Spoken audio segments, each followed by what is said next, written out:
Alléluia. Bien, ce matin, nous allons passer du temps dans la parole de Dieu. Et puis, je crois que le Seigneur va vous parler. Je crois que le Seigneur va changer des choses dans vos cœurs, dans vos vies. Mais premièrement, on va juste prier pendant quelques instants. Amen, on va prier, on va vraiment demander à l'Esprit de Dieu de se révéler à nous. Amen. Alléluia. Gloire à toi. Père éternel, on te remercie. On te remercie pour ta douce présence, pour la présence du Saint-Esprit qui est dans cette place. Merci, Esprit de Dieu, pour ta visitation. Merci parce que tu te déverses sur nous. Tu nous remplis. Tu nous remplis, Seigneur, tu nous bénis, tu nous combles dans ta présence. On te remercie, Seigneur, parce qu'on peut vivre pour toi. Alléluia, tu es tellement bon, tellement merveilleux. Gloire à toi, Seigneur. Merci parce que tu es un Dieu de lumière. Quand on s'approche de toi, Seigneur, tu te révèles à nous. Tu nous fais sortir des ténèbres. Alléluia, tu es un esprit qui nous affranchit totalement. Nous te louons ce matin, nous te célébrons. Gloire à toi, Seigneur Jésus. Alléluia. Et le peuple de Dieu dit Amen. Amen. Alléluia. Bien, hier, je me suis réveillé très tôt, à 5 heures du matin, et puis je suis allé dans mon bureau sur mon ballon d'exercice pour prier. Et puis, vous savez, quand on est fatigué à 5 heures le matin, des fois, on ne se sent pas nécessairement connecté avec Dieu.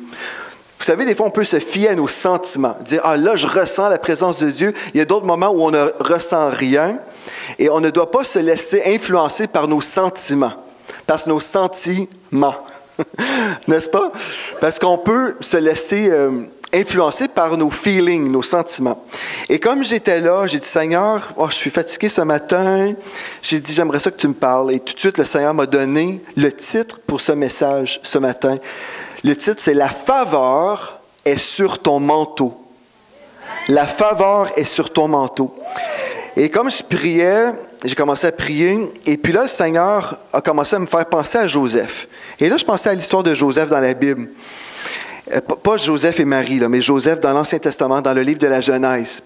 Et comme je méditais sur l'histoire de Joseph, j'ai réalisé, mais oui, il y avait un manteau spécial, lui. Je dis, merci Saint-Esprit, parce que vraiment tu veux communiquer un message à ton Église ce matin.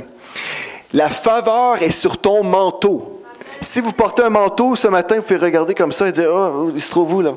Où se retrouve cette faveur? Mais la faveur de Dieu est sur vous si vous voulez l'accueillir.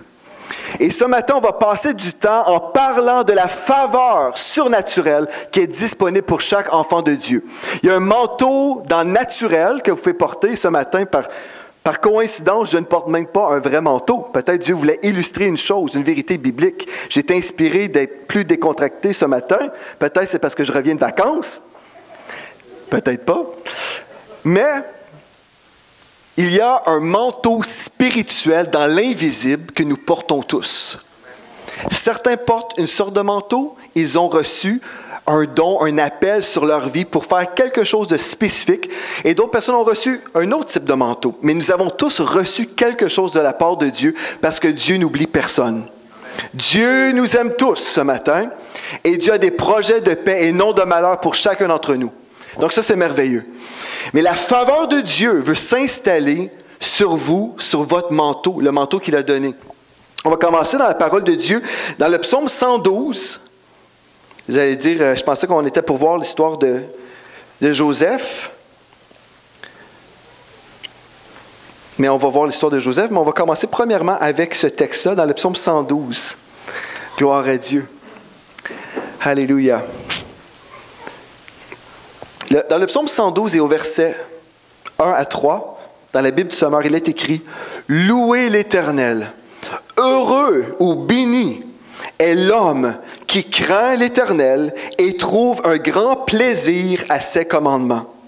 Sa postérité sera forte dans le pays et la génération du juste sera bénie. L'abondance et richesse règnent dans sa maison et sa conduite juste sera pour toujours prise en compte. » Gloire à Dieu. Donc, heureux est l'homme qui craint l'Éternel et trouve un grand plaisir à ses commandements.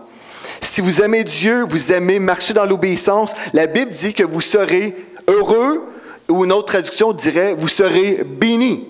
Combien d'entre vous, vous aimez la bénédiction de Dieu? Amen.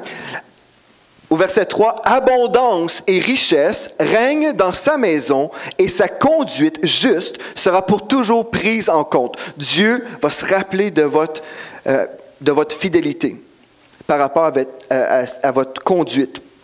OK, bien, gloire à Dieu, c'est un fait. On vient de voir un texte qui nous parle de la bénédiction. Et juste pour vous rafraîchir, j'ai déjà fait des enseignements sur la bénédiction de Dieu et je veux vous redonner la définition de la bénédiction. Parce que dans le cadre de Christ, souvent nous pensons que la bénédiction est une chose.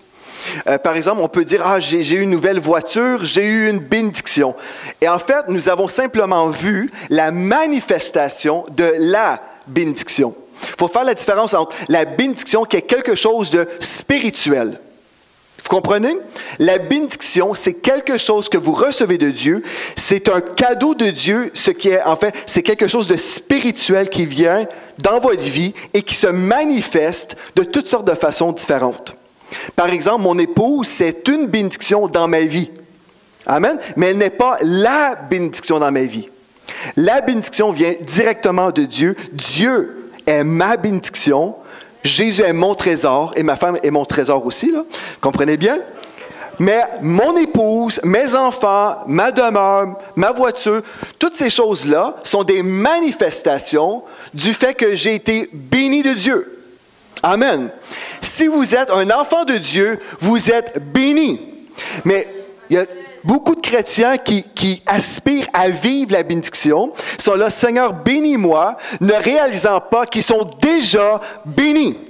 Nous sommes bénis du Seigneur, nous sommes les bénis de l'Éternel. Et je n'ai point honte de l'Évangile. L'Évangile, c'est une bonne nouvelle.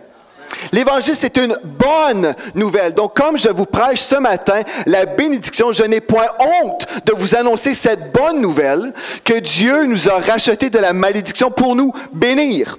Et la traduction ou la définition du mot bénir veut dire habiliter quelqu'un, lui donnant une capacité, une autorité et de la faveur.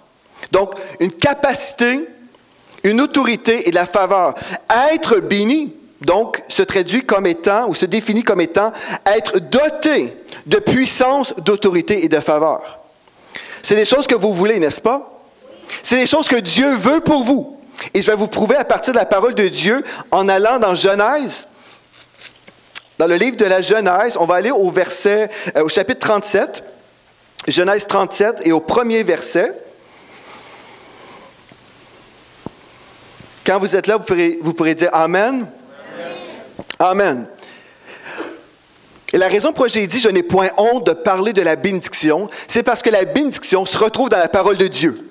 Et Dieu veut qu'on prêche tout le conseil. Amen. Cette parole, nous devons la prêcher du début jusqu'à la fin. Gloire à Dieu. Et il y a des choses qu'on doit découvrir dans la parole de Dieu pour entrer pleinement dans notre destinée. Si vous connaissez l'histoire de Joseph dans le livre de la Genèse, cet homme de Dieu a vécu une faveur surnaturelle que rien au monde pouvait empêcher. Et c'est ça que Dieu veut que vous puissiez saisir aujourd'hui par la foi. Cette bénédiction qui est disponible, cette faveur. Dans Genèse chapitre 37, au premier verset, il est écrit « Jacob » ou Israël, vous savez, plus tard, son nom a été changé à Israël. Jacob demeura dans le pays de Canaan où avait séjourné son père. Voici la postérité de Jacob. Joseph, âgé de 17 ans, faisait paître le troupeau avec ses frères. 7 enfants étaient auprès des fils de Bila et des fils de Zilpa, femme de son père. Et Joseph rapportait à leur père leurs mauvais propos. Donc Joseph rapportait à leur père leurs mauvais propos. Il aimait ça bavasser, comme on dit en québécois. Il aimait ça bavasser. Verset 3. Israël, ou Jacob, aimait Joseph plus que tous ses autres fils. Donc, Joseph, c'était le petit chouchou de papa. Parce qu'il l'avait eu dans sa vieillesse. Il lui fit une tunique de plusieurs couleurs. Une tunique ou un manteau, si vous voulez. Verset 4. Ses frères virent que leur père l'aimait plus que tous. Et ils le prirent en haine. Ils ne pouvaient lui parler avec amitié. Mais en fait, dans d'autres traductions, nous voyons le mot, ils étaient agressifs. Ils lui parlaient avec agressivité. Pourquoi pensez-vous que les frères de Joseph lui parlaient comme ça, avec agressivité? Bien, ils étaient jaloux. Absolument, ils étaient jaloux parce que Joseph avait reçu un manteau de couleur. Il avait reçu un cadeau spécial du Père. Et le Père aimait spécialement son fils Joseph. Et là, les frères étaient vraiment jaloux à un tel point où on a même commencé à dire on devrait l'éliminer. Celui-là, il nous dérange. Il est spécialement béni et on devrait le tuer. Mais là, heureusement, Ruben, c'est lui, il dit non, un instant, on devrait peut-être juste le cacher, le jeter dans le fond d'une citerne. Et puis, voilà, on peut faire un petit ménage dans notre famille de cette façon-là. On va juste le mettre de côté pendant un temps. Donc, ils ont jeté Joseph dans le fond d'une citerne. Et là, si vous connaissez l'histoire, je vais vous aider à comprendre. De toute façon, vous pourrez lire, c'est très, très intéressant dans la Genèse. Vous pourrez passer plusieurs chapitres à lire cette histoire-là. Mais le texte nous dit que Ruben avait cet amour pour son frère où il avait prévu d'aller libérer son frère après. Il ne voulait pas que ses frères le tuent, donc il a dit, bien, on va le laisser là-dedans dans une citerne. Mais en fait, ce qui s'est produit entre-temps, c'est qu'ils ont décidé de vendre leur frère aux Ismaélites. Et vous savez, les Ismaélites, en fait, ce sont les pères du peuple musulman. Donc, ils ont vendu leur frère en esclavage. Où il a été emmené en Égypte. Et là, rendu là-bas, il a été vendu à Potiphar, qui était un grand chef là-bas, du Pharaon. Et puis, il a vécu dans cette maison-là pendant un temps.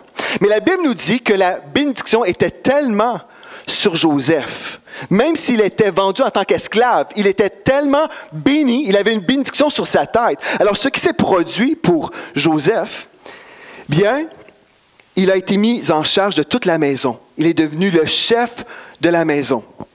Et là, on dit, wow, c'est merveilleux parce que nous voyons, même dans la pire des circonstances, même l'esclave devient quelqu'un de bien dans des telles conditions. Mais vous savez, la bénédiction de Dieu peut se refléter à plein de niveaux. On a vu la gloire de Dieu sur ce jeune homme-là, à un tel point où la femme de Potiphar, qui était son patron, la femme de Potiphar a remarqué que ce jeune homme-là était très beau de figure, la Bible nous dit.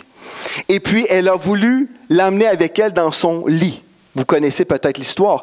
Elle a dit, viens, couche avec moi. Et Joseph, qui est un homme qui craignait Dieu, a dit, non, je ne pourrais pas faire ça contre mon maître, je ne pourrais pas trahir mon maître. Et puis, ce qu'il a décidé de faire, c'était d'honorer son Dieu. Mais après un certain moment, la femme revenait toujours vers lui. Et puis, il a toujours demeuré dans l'intégrité. Alors, ce qu'elle a fait, comme vous connaissez, elle a pris son manteau. En fait, lui, il s'est enfui lorsqu'elle s'est vraiment imposée. Et puis, il s'est enfui, laissant sa tunique, probablement sur, en tout cas, un meuble.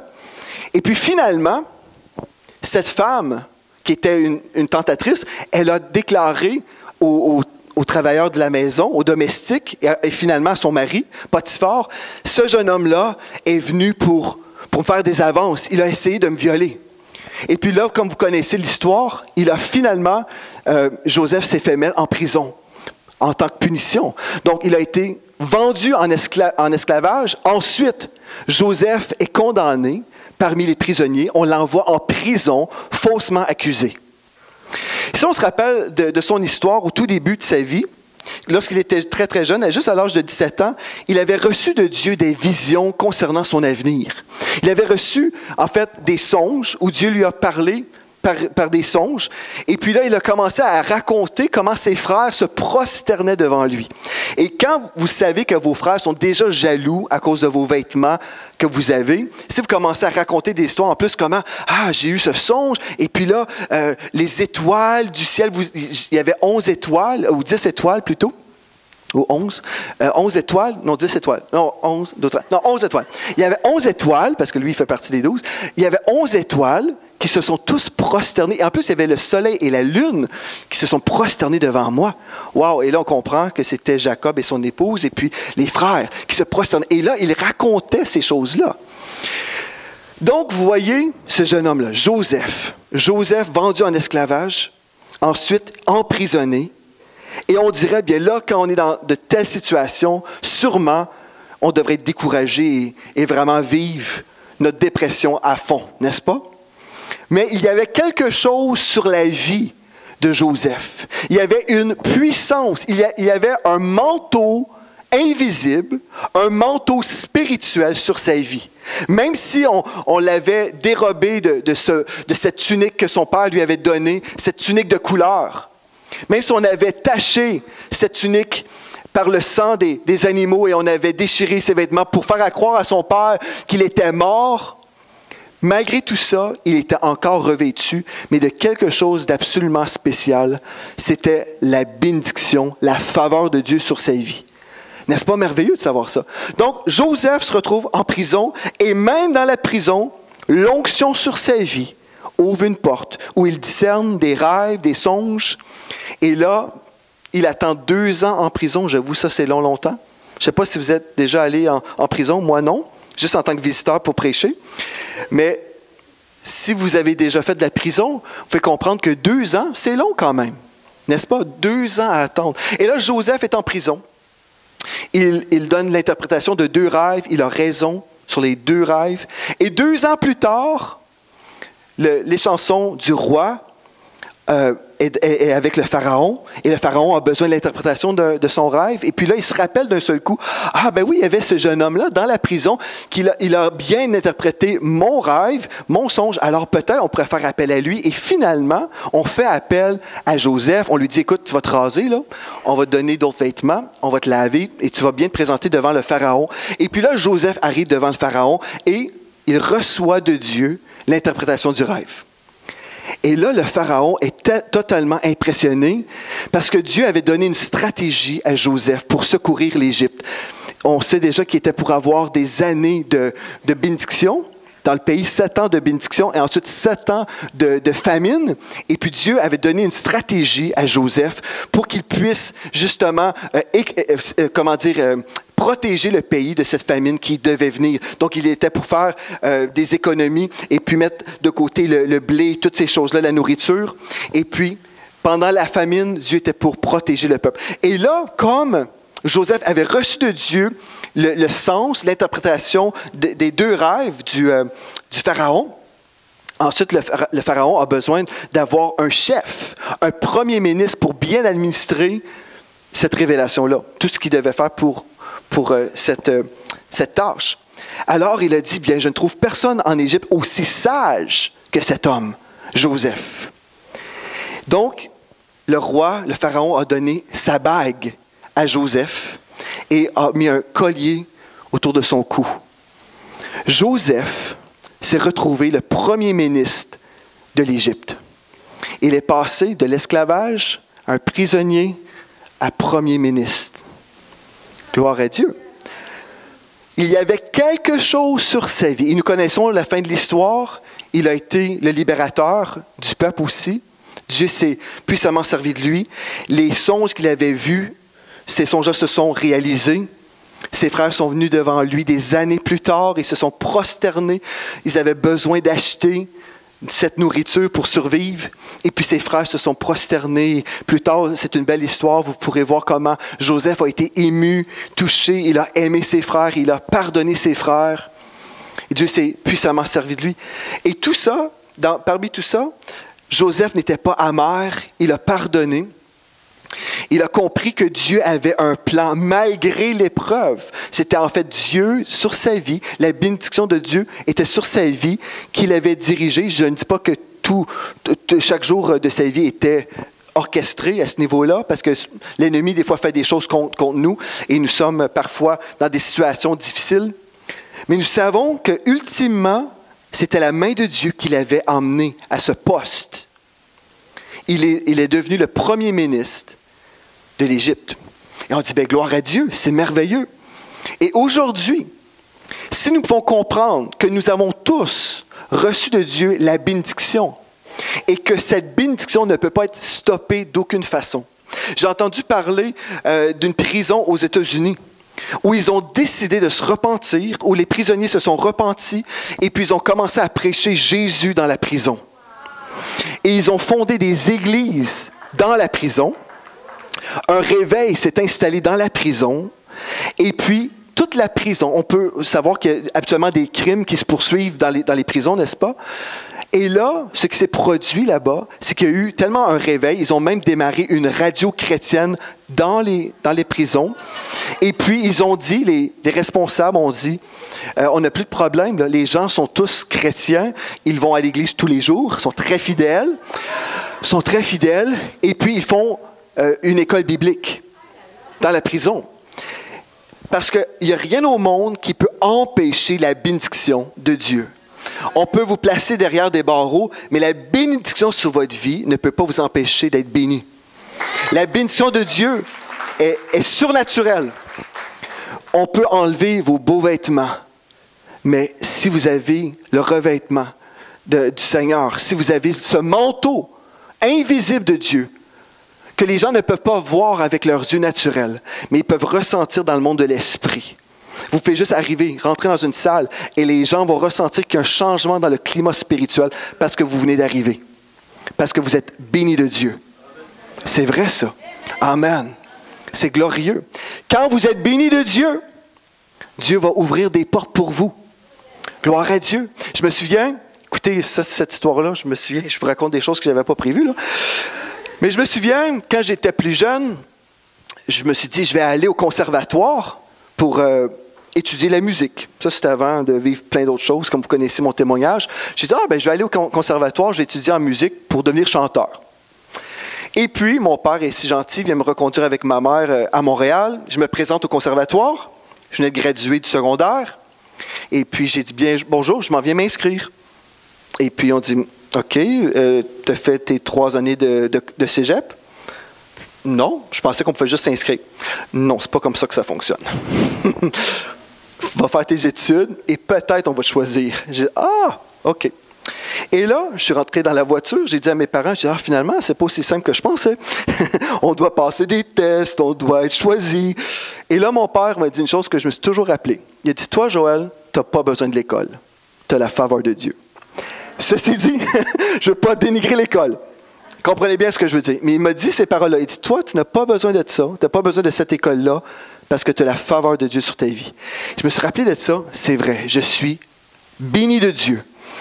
Et quand je suis béni de Dieu, Dieu ouvre les portes. Alléluia. Et il ferme les mauvaises portes. Et ça, j'aime ça aussi. Gloire à Dieu. Et je veux vous aider aujourd'hui à découvrir comment vous pouvez vraiment être béni à tous les niveaux. Gloire à Dieu. On a vu, premièrement, dans le psaume 112, versets 1 à 3, que la bénédiction est merveilleuse, mais elle est réservée pour les personnes qui aiment les commandements de Dieu. Nous devons avoir cette crainte de Dieu. Amen.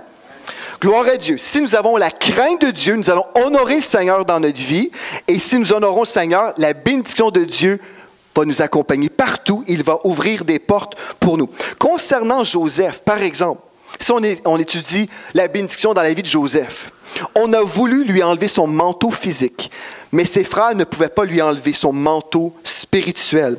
Ils ont menti concernant Joseph. Voici cette tunique, papa. Voici cette tunique, elle est remplie de sang, elle est tachée. Et puis là, le père a cru, non, on a tué mon enfant. Ils n'ont jamais corrigé la chose, ils n'ont jamais dit, non, c'est nous, en fait, on a fait un sacrifice, on a pris le sang de l'animal et puis voilà. Non, ils n'ont jamais marché dans la lumière à ce niveau-là, ils ont marché dans les ténèbres, ils ont menti sur Joseph. Et malgré le mensonge, la lumière de Dieu était sur Joseph. Gloire à Dieu. Concernant la faveur divine pour vous, comprenez ceci, je vais vous donner des choses très importantes pour votre vie chrétienne et pour tous ceux qui aspirent au leadership. La faveur est reliée à une personne directement. Il y a une faveur prévue pour vous, pour votre vie. Une faveur spirituelle. Une bénédiction précise, spécifique, conçue pour vous. C'est très important de comprendre ça. Parce qu'il y a des gens qui s'imaginent, par exemple, je veux un poste, je veux quelque chose, je veux arriver à une telle destination. Et Dieu vous dit plutôt, regarde vers le haut, cherche-moi, cherche ma face. Et si vous cherchez la face de Dieu, le poste, les positions, tout ce que vous voulez, tout ce que Dieu a en réserve pour vous, ces choses-là vous seront données. La faveur est reliée à la personne directement, tout comme Joseph était béni de Dieu. Ce n'étaient pas les dons de Joseph qui lui procuraient la faveur divine. Ce n'est pas le fait que Joseph avait reçu des songes de Dieu. Ce n'est pas à cause de ça que Dieu a décidé de le bénir. Il était béni et parce qu'il était béni, il recevait de Dieu des dons. Vous comprenez? Il était béni de Dieu, alors la manifestation de cette bénédiction était le surnaturel, des songes de Dieu, des visions, le don d'interpréter. Toutes ces choses-là, en fait, sont le fruit, le résultat de sa bénédiction. C'est la faveur divine qui lui communiquait ses dons. Et je peux vous parler par mon expérience personnelle que Dieu bénit l'individu et certainement on peut avoir un poste béni, mais ne recherchez jamais un poste dans la vie. Recherchez plutôt le Seigneur. Si vous recherchez le Seigneur, si vous réalisez que Dieu est votre source en toutes choses, Dieu est votre source de faveur, source de promotion dans votre vie, vous verrez la bénédiction de Dieu s'installer dans vos vies. Gloire à Dieu. Je me souviens, quand j'ai fait la première émission à l'antenne de Télé Miracle Channel, après 1 heure d'émission seulement, on m'a offert un travail là-bas. Vous connaissez mon histoire, puis ceux qui ne connaissent pas, vous pouvez aller sur enseignement.com et découvrir mon témoignage. Mais après 1 heure, on m'a offert un poste. Mais le poste n'existait pas avant que je sois là. Le poste n'existait pas. Je veux vous aider à comprendre ici dans le pratique et je vous partage mon témoignage personnel pour vous aider à comprendre que la bénédiction est rattachée à quelqu'un sur un manteau invisible. Vous avez un manteau invisible qui va finir par être visible par certaines personnes. Certaines personnes spirituelles vont discerner des choses sur votre vie et ils vont vous ouvrir des portes parce qu'ils savent que vous êtes la personne que Dieu a titrée à faire telle ou telle chose. Amen. Donc, on m'a offert un poste, mais il y avait un petit problème. Le poste n'existait pas. Alors, le fondateur de l'antenne de télé me dit, mais on va créer un poste pour toi.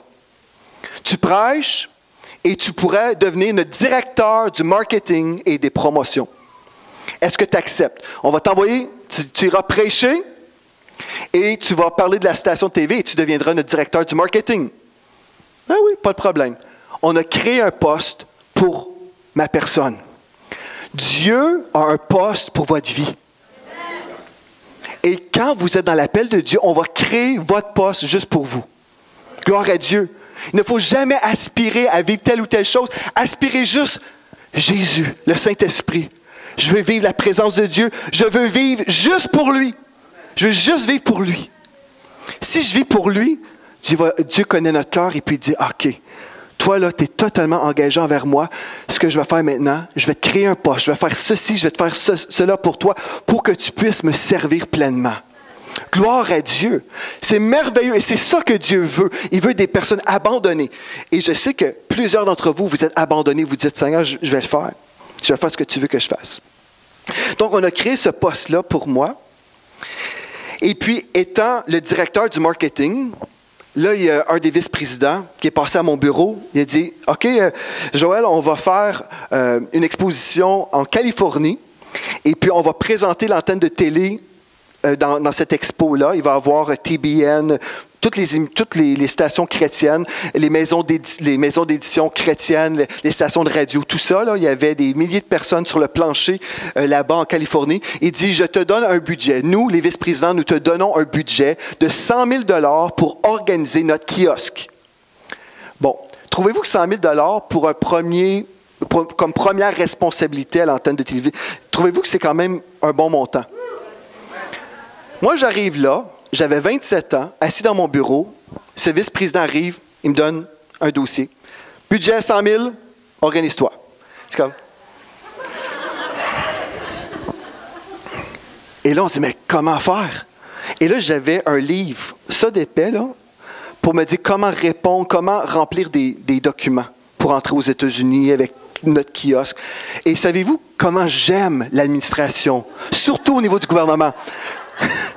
J'aime tellement ça. J'aime remplir des papiers à 3 copies. J'aime ça. Ah. Non, je déteste ça.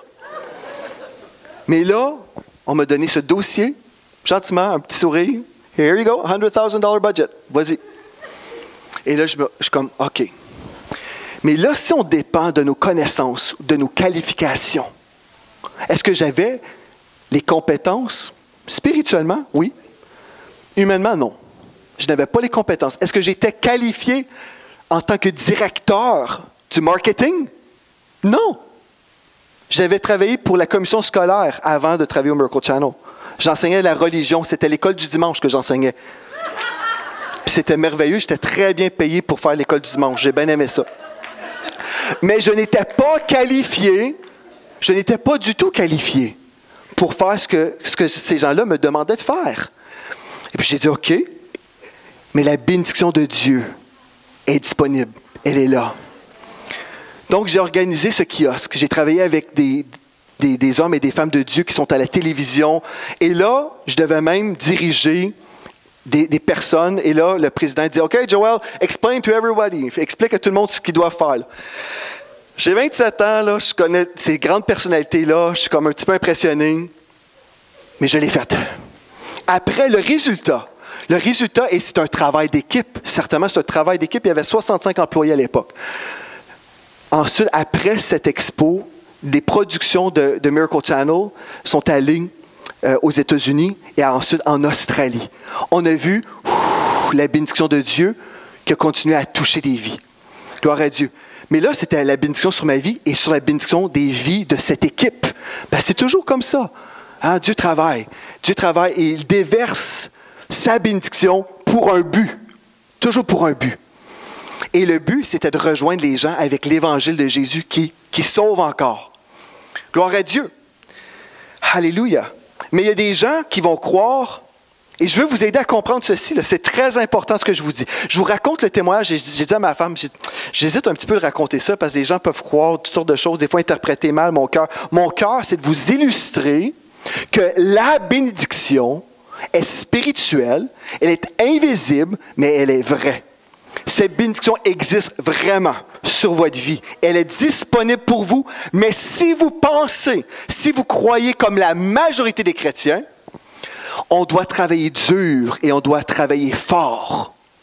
La majorité des chrétiens pensent comme ça. Oh, je dois travailler fort, d'une façon, il faut que ça soit difficile pour que ça soit la volonté de Dieu. Si je vous donnais comme projet, vous allez faire abattre un arbre. Il y a un arbre ici, là, OK? Vous le voyez, là? Je vous donne un bat de baseball et vous allez abattre cet arbre-là. Vous allez travailler très, très fort.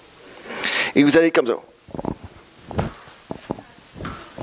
Après un certain moment, vous allez vous faire des muscles, n'est-ce pas? Après un certain moment, vous allez être un peu épuisé. Mais si quelqu'un arrivait avec une chainsaw, là, vous allez travailler d'une façon intelligente. Vous comprenez? Deux personnes travaillent. Une personne travaille avec l'intelligence, une autre personne travaille avec ses bras. Et on pense, je travaille fort, c'est difficile. Son joug est doux et léger. Donc, je dois comprendre, écoutez, ce que je vous dis là, si vous croyez ce que je vous dis, et si vous répétez ce que je vous dis, les gens vont vous accuser d'être arrogant. Les gens vont dire, mais toi là, on m'a déjà fait ça, moi. J'ai déjà dit certaines choses. Toi, qui va acheter ton livre?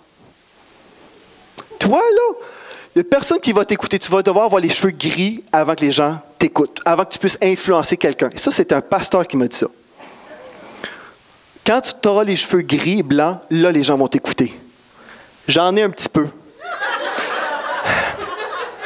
Si vous croyez ce que je vais vous dire, les gens peuvent vous interpréter comme étant arrogant.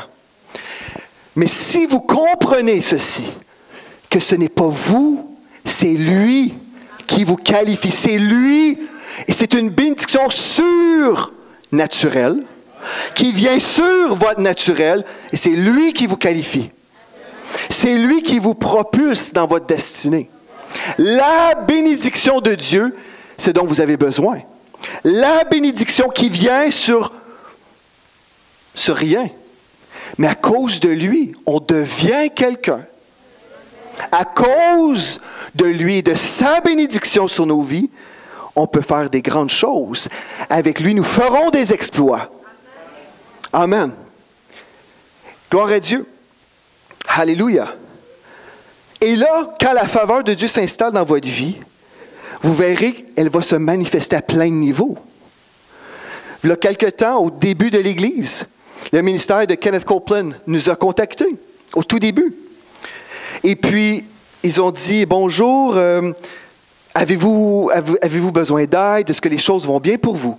À l'époque, en 2008 probablement. Et j'ai dit, ah oui, les choses vont très bien, merci. Ah bon, OK. On raccroche. Un an plus tard, bonjour, c'est le ministère de Kenneth Copeland. On appelle pour voir comment ça se passe chez vous dans votre église. Est-ce que ça va bien? Oui, ça va bien. Avez-vous des besoins financiers? Non, on n'a pas de besoin. Tout va bien. OK, bon, ben gloire à Dieu. Praise the Lord. 3 ans plus tard, la 3e année. Bonjour, c'est le ministère de Kenneth Copeland. On appelle voir comment ça va. J'ai dit, ben ça va très bien. Parce que nous, on croit que ça va bien avec Dieu en passant. Je vais juste ouvrir une parenthèse. Il y a beaucoup de chrétiens qui disent « Oh, ça va mal. » Ça va mal, et c'est vrai que ça va mal parce que vous le dites. Amen. Amen. Ça vaut quelque chose pour quelqu'un, là. C'est vrai. C'est vrai. J'ai ouvert une autre parenthèse. J'étais en vacances. Mon épouse et moi et mes filles, on est dans un tourbillon hot tub, là. On est là, dans l'eau. Il fait beau, on vient de bien manger, nous sommes dans la relaxation et je rencontre 2 personnes, un couple, une épouse et son époux, des Québécois.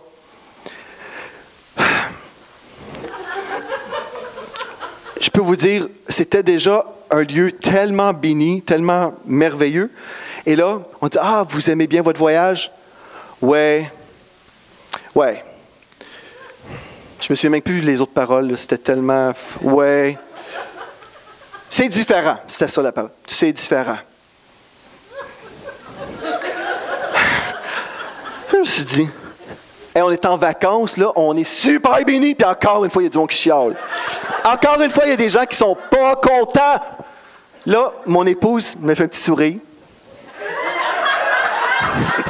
Et on a quitté, on a libéré très rapidement. Nous, se tenir avec des chialeux ou des gens qui aiment se plaindre, on ne se tient pas avec des gens qui aiment se plaindre. Parce que vous attirez tellement de négatifs. Hey, nous, là, on a bien mangé, on s'est bien reposé, on a eu du plaisir. Mais imaginez que vous êtes en train d'avoir du plaisir, puis là, vous avez quelqu'un qui se plaint. Non, moi, je m'excuse, j'aime pas ça. Bon, je ferme la parenthèse. Chlouc. Puis j'avais ouvert une autre parenthèse. Là, il faut que je revienne à ce que je disais. Qu'est-ce que je disais, donc? Alléluia, il faut que je... Ah oui, les Copeland. OK, mais c'est ça, mais là, vous agissez comme le clic, je peux fermer des pages. Je reviens à ma première page. OK, donc, la 4e année, je crois, il m'appelle, puis là, après, je commence à me demander, mais pourquoi il m'appelle? Puis j'ai dit, mais pourquoi vous m'appelez?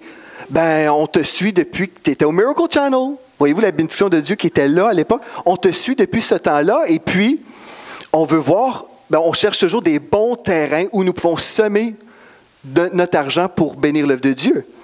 Je dis, écoutez, si vous voulez semer, pas de problème.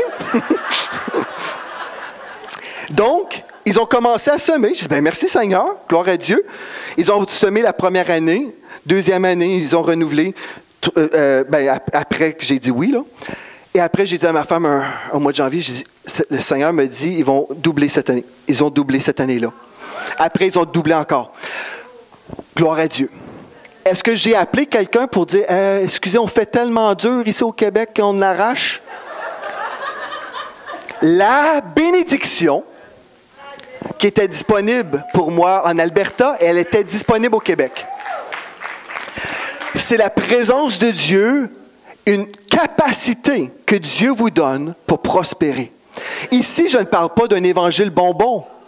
Je veux vous avertir, certaines personnes vont vous entendre prononcer des paroles de foi, ils vont vous attaquer, ils vont dire « Mais t'es arrogant, t'es comme ci, t'es comme ça ». On va croire toutes sortes de mensonges parce que Satan travaille contre ce message, parce que Satan veut que l'Église soit démunie de puissance. Il veut qu'on soit démunis, qu'on ne soit pas capable d'œuvrer pour Dieu. La personne qui veut qu'on prospère le plus, là, c'est Dieu lui-même. Parce que comme nous prospérons, nous pouvons proclamer l'Évangile dans toutes les nations. Alléluia! Gloire à Dieu! Donc, depuis des années, pas des ananas, mais depuis des années, j'en ai mangé des ananas. Mais depuis des années, la bénédiction de Dieu est là. Et là, j'ai su, en revenant de voyage, j'ai su que les ministères Kenneth Copeland avaient fait la promotion de notre ministère lors de leur convention nationale à Toronto. Je suis même pas là. J'étais absent, j'étais en train de me faire bronzer. Écoutez bien, le psaume 127 nous dit, verset 2, « Oui, il est vain de vous lever très tôt et de vous coucher tard et de vous donner tant de peine pour gagner votre pain. Car Dieu en donne autant à ceux qui lui sont chers pendant qu'ils dorment ou pendant qu'ils se font bronzer. » Ou dans Louis II, « Et mangez-vous le pain de douleur. » Au Québec, on parle, « Je suis né pour un petit pain. » C'est le pain de douleur, la Bible nous dit. Et mangez-vous le pain de douleur. Il en donne autant à ses bien-aimés pendant leur sommeil. Alléluia. Gloire à Dieu. Gloire à Dieu. Gloire à Dieu. Ce message est tellement important parce que quand nous réalisons que nous avons besoin de Dieu, quand nous réalisons que Dieu est notre source en toutes choses, c'est là où Dieu peut intervenir. Mais il y a des gens qui pensent qu'on doit gagner notre pain. Si vous pensez que vous devez gagner votre pain, vous êtes encore sous la malédiction. Vous êtes dans la mentalité de la malédiction.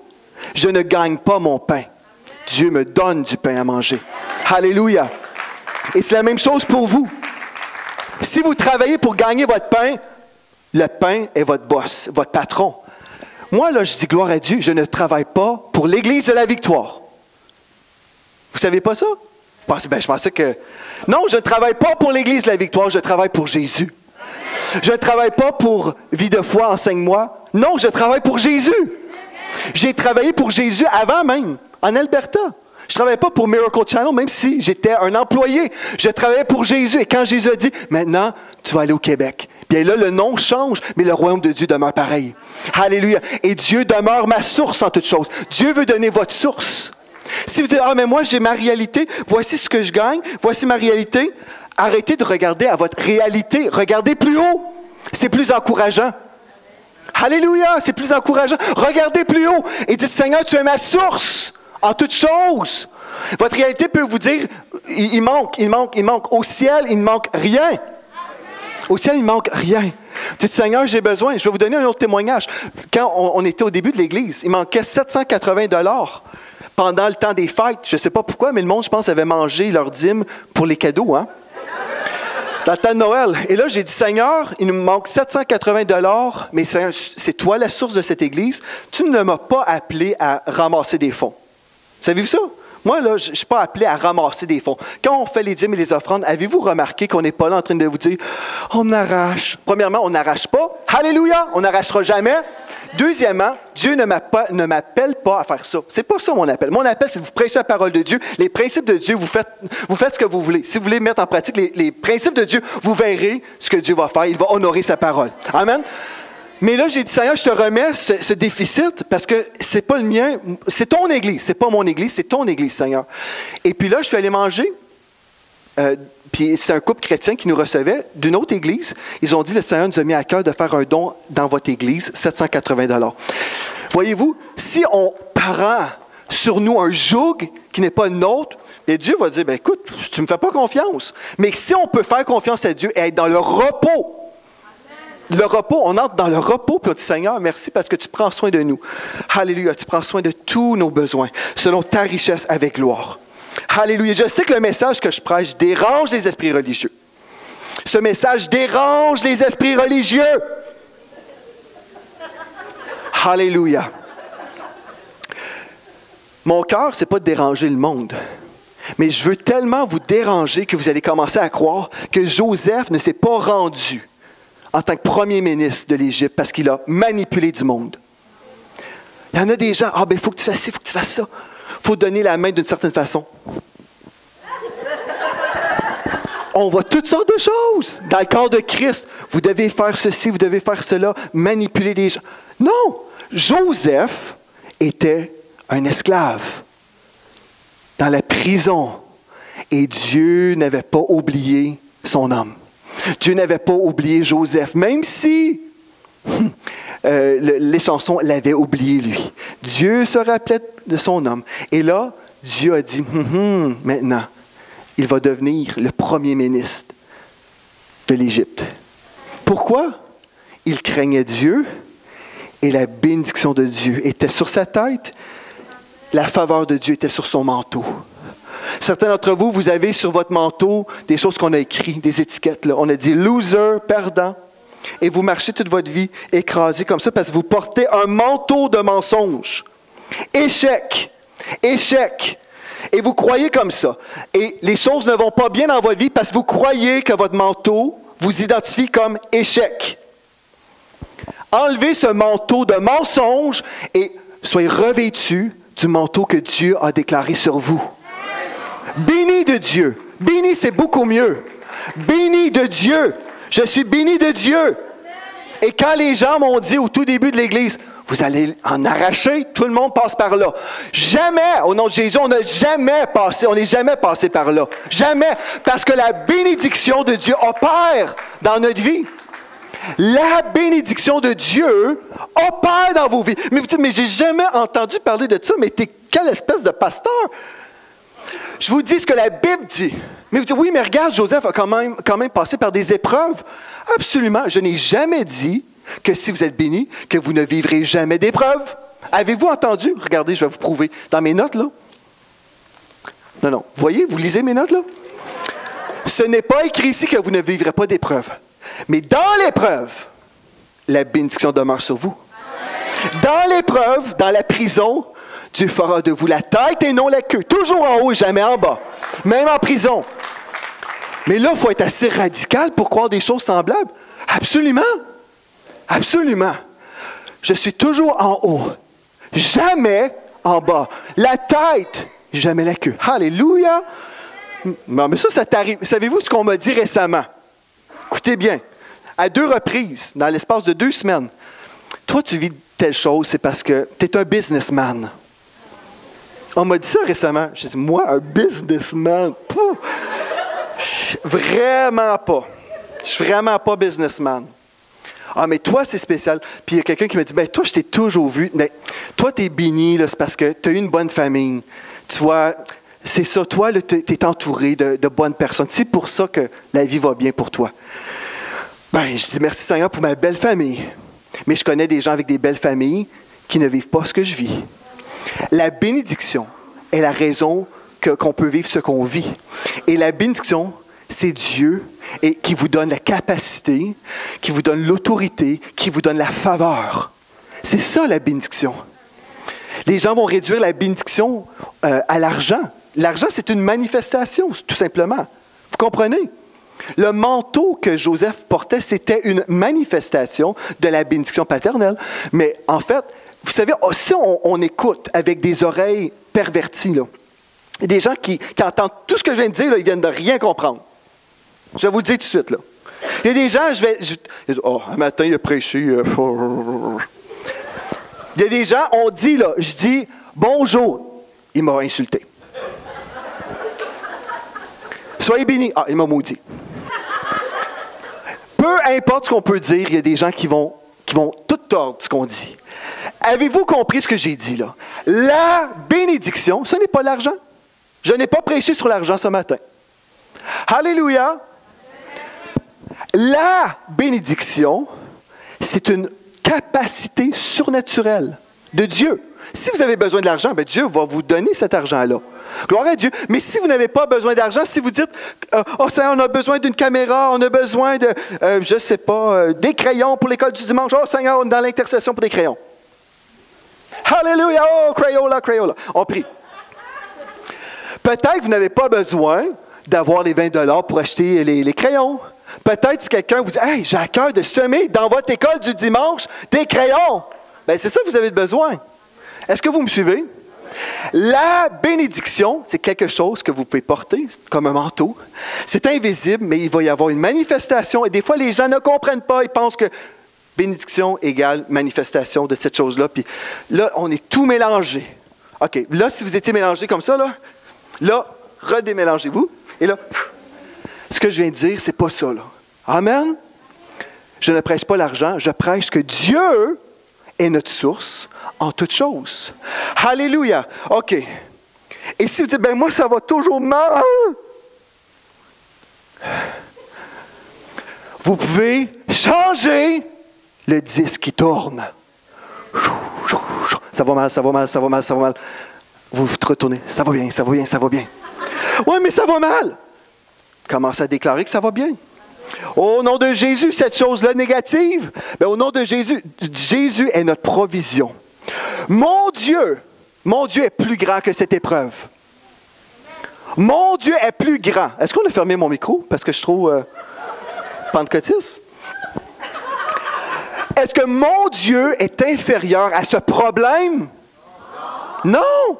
Si vous avez des problèmes, puis ça, c'est un problème. Pensez-vous que le 780 $, c'est un problème pour moi? Cette chose-là pouvait devenir un grand problème. Une montagne insurmontable. J'aurais pu dire, ben là, 780, ben là, on ne mangera pas pendant 3-4 semaines. Là.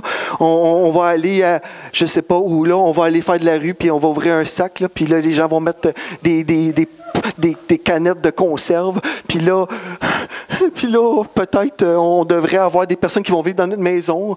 Puis là, j'ai des scénarios, puis là, je commence à penser, là. Puis là, je suis dans la paix et la joie, puis je vais à l'Église La Victoire du Québec.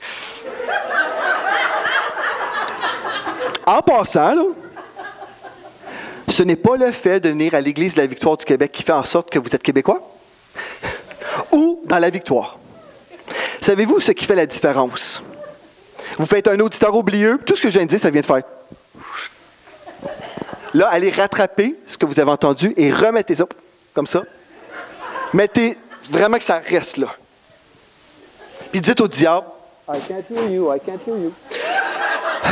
Mais là, vous dites, non, ce que le pasteur a dit, je crois que c'est possible pour moi. Si vous sortez et dites, ben là, c'était pas. Ben, ça l'arrive. Une autre chose, j'ai entendu. Ça, c'est pas si récemment, là, mais. Ah, ben, ces choses-là arrivent parce que toi, tu es pasteur. Oui, c'est vrai. Hein? La Bible dit, le verset, heureux les pasteurs de l'Église de la Victoire du Québec. Parce qu'eux autres, Dieu fait des exceptions pour eux. Et puis, abondance et richesse règnent dans sa maison et sa conduite juste sera pour toujours prise en compte parce qu'il fait partie des ministères Enseigne-moi. Et puis voilà le texte inspiré. Non. Heureux est l'homme qui craint l'Éternel. En passant, le texte que je viens de lire dans la Bible, là, plusieurs personnes refusent même de lire ce texte à voix haute. Ben là, on ne lira pas ce texte-là parce que les gens peuvent dire des choses sur nous. Écoutez, je vais le relire, là. Verset 3. Psaume 112, verset 3. Abondance et richesse. Oh! Abondance et richesse rentrent des fois dans la maison parce que si Dieu fait une grâce tout à fait spéciale. Abondance et richesse règnent dans sa maison et sa conduite juste sera pour toujours prise en compte. Quelqu'un qui prêche pour l'argent, là, c'est un ouvrier de Satan. J'aimerais juste vous dire, prêchez parce que vous aimez Dieu. Croyez le texte. Moi, là, ce que j'ai décidé de faire, j'étais adolescent. J'ai entendu tellement de commentaires de tout le monde qui racontait « Ah ben, lui est comme ci, lui est comme ça. » Tout le monde commente tout le monde. Mais moi, j'ai décidé, moi, ce que je veux voir, là, c'est ce que Dieu dit. La Bible me dit « Abondance et richesse règnent dans sa maison et sa conduite juste sera pour toujours prise en compte. » Savez-vous pourquoi? Parce que Dieu regarde au cœur. Il y a des gens qui sont pauvres et leurs cœurs sont remplis d'amour de l'argent. Ils sont comme... Puis ils sont pauvres. Et vous faites très, très riche et aimez Jésus plus que votre voisin. L'argent, ça n'a rien à voir. Peut-être que vous ne me comprenez pas. Là. La bénédiction, c'est une force surnaturelle qui vient sur votre vie pour tous les besoins de votre vie, à tous les niveaux. Moi, savez-vous ce que je crois? Le texte nous dit une chose, je vais vous lire ça là. Je trouvais ça assez spécial. Dans Genèse, chapitre 39 et au verset 6. Il est écrit, il donna, Dieu donna aux mains de Joseph tout ce qui lui appartenait et n'avait avec lui d'autre soin que celui de prendre sa nourriture. Or, Joseph était beau de taille et beau de figure. Après ces choses, il arriva que la femme de son maître porta les yeux sur Joseph et lui dit, « Couche avec moi. » Le texte dit, Joseph était beau de taille et beau de figure. Je crois ceci, une nouvelle doctrine. Une nouvelle doctrine. Moi, je crois là, que vous pouvez prendre quelqu'un, une personne qui est laide, par cette femme-là, ou cette femme ou le monsieur, était aigri par la vie. Quelqu'un, là, on voit la misère sur le visage. Avez-vous déjà vu quelqu'un qui semble malheureux, là? Bonjour. Mais là, il rencontre Jésus. Et là, devient... Dieu change même le regard de la personne. Et la bénédiction se manifeste même dans le physique. L'invisible change. Et là, on dit, mais qu'est-ce qui s'est produit? C'est la gloire de Dieu. La gloire de Dieu qui se manifeste, qui transpire. La personne, on peut voir, même la figure devient belle. Alléluia! Gloire à Dieu. Moi, je crois que la bénédiction, là, c'est pour tous les niveaux de notre vie. Parce que la malédiction, c'était pour tous les niveaux de votre vie aussi. Si vous ne croyez pas ce que je dis, c'est correct, je vous aime quand même. Je vous aime quand même. Vous avez le droit d'être maudit au maximum. Si vous ne croyez pas, parce que la Bible nous dit, j'ai mis devant vous la vie et la mort, la bénédiction et la malédiction. Choisis la vie afin que tu vives toi et ta postérité. Nous avons un choix. Dites, j'ai un choix. Vous pouvez croire dans la bénédiction. Parce qu'en passant, là, vous allez sortir de ces portes-là. En sortant d'ici, vous avez un choix. En fait, vous ne verrez personne avec une feuille là, pour dire « OK, monsieur, madame, dites-moi votre choix, bénédiction ou malédiction. » Il n'y a personne, je peux vous le prophétiser, il n'y a personne en sortant qui va vous dire « bénédiction ou malédiction. » C'est tout de suite en sortant d'une façon tranquille. Ouais, c'est tout un message, c'est un petit peu exagéré, hein, mais... Là, il y a des gens qui vont commencer, ouais, c'est bon, mais c'est parce que c'est un pasteur. Ben, c'est parce que c'est un businessman. C'est parce qu'il y avait une bonne famille. Là, il y a toutes les raisons possibles. Ou vous allez peut-être protéger vos oreilles parce que vous avez reçu quelque chose en vous. Là. Puis là, vous allez dire, si Dieu l'a fait pour Joseph, il était en esclavage, en prison. Et la puissance de Dieu, la puissance de la bénédiction s'est manifestée et l'a propulsé pour qu'il devienne le chef, le premier ministre. Je crois que la bénédiction peut fonctionner dans ma vie. Et vous protégez ce que vous croyez. Protégez ce que vous croyez. Parce que c'est tellement facile d'être influencé. C'est très facile d'être influencé. Parce que si Dieu vous dit, voilà, je vous donne la bénédiction. Et là, vous la captez. Et là, il y a quelqu'un qui essaie de vous influencer. Ben écoute, là, c'est très beau pour l'Église de la Victoire du Québec, mais ben là, écoute, mais là, tu devrais peut-être juste réexaminer les choses. Mets ça de côté, là. Regarde, est-ce qu'on s'en va au cinéma ce soir? Est-ce qu'on fait d'autres choses? Et là, on veut vous décourager de croire. Mais savez-vous ce que j'ai en réserve pour vous? Je veux vous donner des devoirs pour vous aider à prendre ce message de Dieu et le déposer dans vos cœurs pendant l'été au complet, pendant tout l'été. Je vous donne des devoirs. Le psaume 112, je veux vous inviter cet été-là, on a juillet et août, 2 mois là, pour lire un passage de la Bible. Vous pouvez lire d'autres passages, certainement. J'espère que vous allez lire plus que le psaume 112.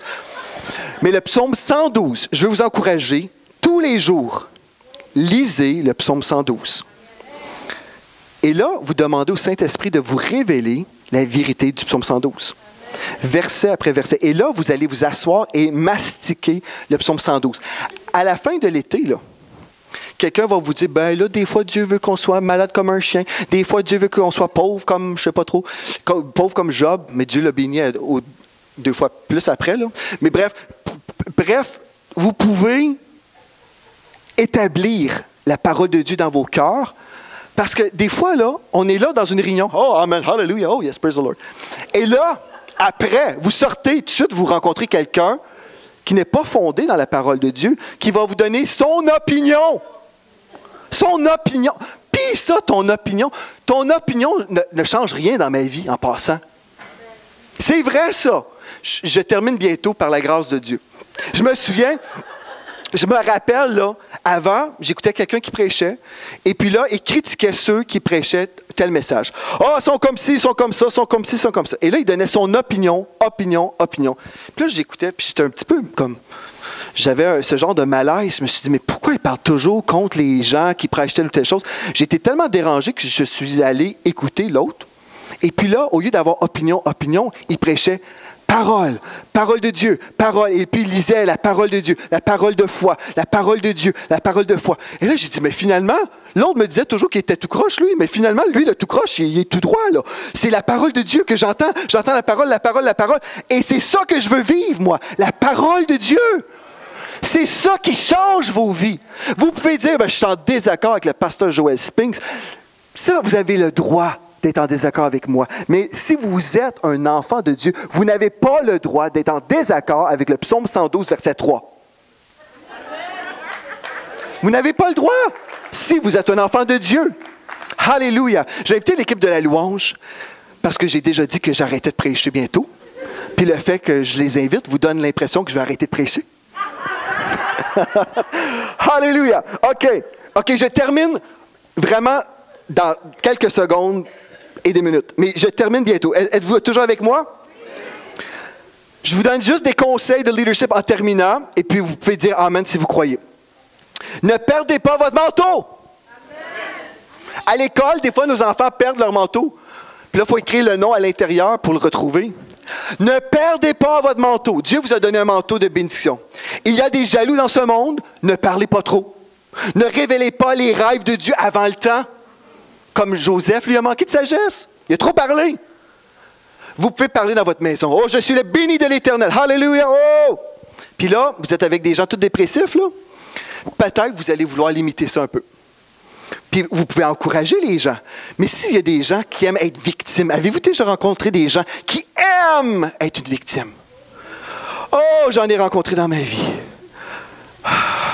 Il ne reste pas longtemps à l'Église de la victoire. Parce qu'on prêche la victoire. L'Église de la défaite, eux, ils aiment ça. Hein, ça va mal, oh, ça va mal. Mais avec Dieu, quand ça va mal, Dieu peut prendre le mal et le virer en bien. OK. Ne perdez pas votre manteau. Refusez les étiquettes humaines qui expliquent la faveur divine naturellement. Ah, ben toi, c'est à cause de ça.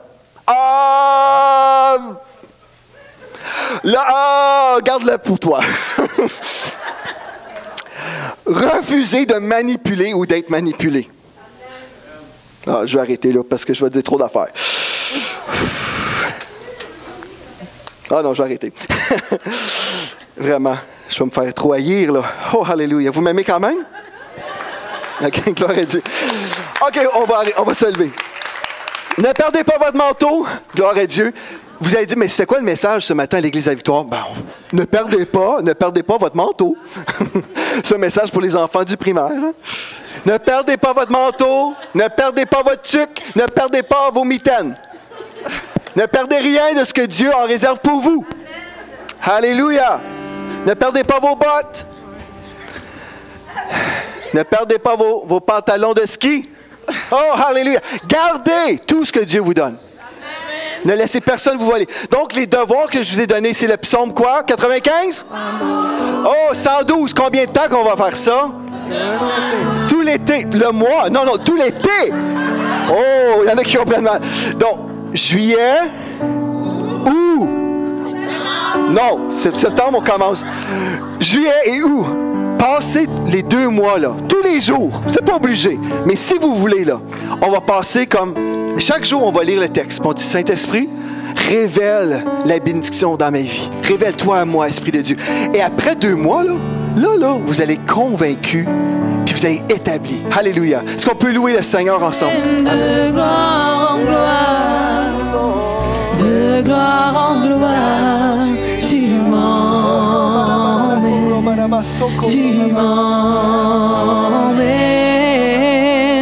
dans les profondeurs de ta sainteté, tu m'emmènes, tu m'emmènes. Oh Père éternel, je veux prier ce matin. Je veux prier pour mes frères et mes sœurs qui ont décidé qu'ils voulaient croire au message de la bénédiction, qui voulaient croire aujourd'hui que la faveur était sur leur manteau. Aujourd'hui, ils enlèvent le manteau de mensonge, le manteau d'accusation, le manteau de séduction, de déception, de tout ce que vous voulez. Seigneur, aujourd'hui, ils enlèvent les vieux vêtements du royaume des ténèbres, un vêtement pesant, écrasant, déprimant. Ils enlèvent maintenant au nom de Jésus ce manteau et ils se laissent maintenant revêtir totalement par toi, Seigneur Dieu, un manteau de faveur, un manteau de bénédiction, un manteau de ton onction, de ta présence, Seigneur Dieu. Alléluia. Je prie pour tous ceux aujourd'hui qui reçoivent ce manteau, qui reçoivent, Seigneur Dieu, qui le reçoivent par la foi. Et aujourd'hui, je déclare qu'il y a des Joseph dans la maison. Je déclare qu'il y a des Daniel dans la maison. Il y a des hommes et des femmes qui vont aller à un autre niveau, qui vont entrer dans leur destinée totalement, complètement, parce qu'ils dépendent de toi. Ils dépendent de toi. Ils ne dépendent pas de la manipulation. Ils ne dépendent pas des choses du bras de la chair, mais ils dépendent exclusivement sur toi, Seigneur. Ils dépendent de toi, Seigneur Jésus. Tu es leur source. Je déclare aujourd'hui sur tous ceux qui disent oui, Seigneur, deviens ma source aujourd'hui. Seigneur, je prie maintenant pour ces personnes, que ce soit des gens dans l'église ici ou sur Internet, des gens qui diraient deviens ma source, Seigneur. Je déclare aujourd'hui que je te reçois comme ma source dans la vie, ma source. Et aujourd'hui, Seigneur, je sais que tu les reçois et tu deviens leur source. Tu les sauves de la malédiction. Tu les bénis, alléluia. Gloire à toi, Seigneur Jésus. Merci parce qu'ils vont faire ce que tu les appelles à faire. Ils vont marcher dans la sainteté. Ils vont marcher dans la gloire. Ils vont vivre de plus en plus ta présence. Alléluia, Jésus, alléluia, gloire à Dieu. On va chanter de gloire en gloire. Voyez-vous entrer dans la gloire de Dieu. Voyez-vous en train de rentrer de plus en plus comme des intimes de Dieu aujourd'hui. Alléluia. Oh, alléluia. De gloire en gloire. Alléluia.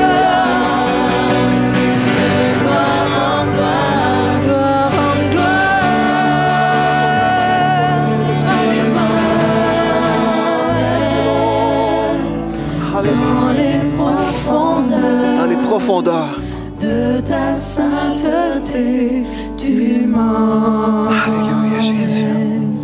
Tu m'emmènes. Merci, Jésus. Merci, Jésus. Tu es tellement bon, tellement merveilleux. Quand nous sommes faibles, c'est alors que nous devenons forts. Nous sommes absolument rien sans toi. Mais à cause de toi, chaque personne ici devient quelqu'un de grand pour toi. Alléluia. Tu ne nous vois pas comme nous sommes avec nos limitations, avec nos faiblesses. C'est toi qui nous qualifies. C'est toi qui nous qualifies, Seigneur Dieu. C'est toi qui nous qualifies. C'est ton onction, c'est ta bénédiction qui fait la différence. Et c'est pour cela, Seigneur, que nous disons merci. Merci, Seigneur, merci. Merci pour la révélation de la bénédiction. Merci, merci, merci, Seigneur Dieu. Alléluia, merci, Seigneur. Je déclare maintenant que je protège cette parole, cette semence qui a été semée en moi.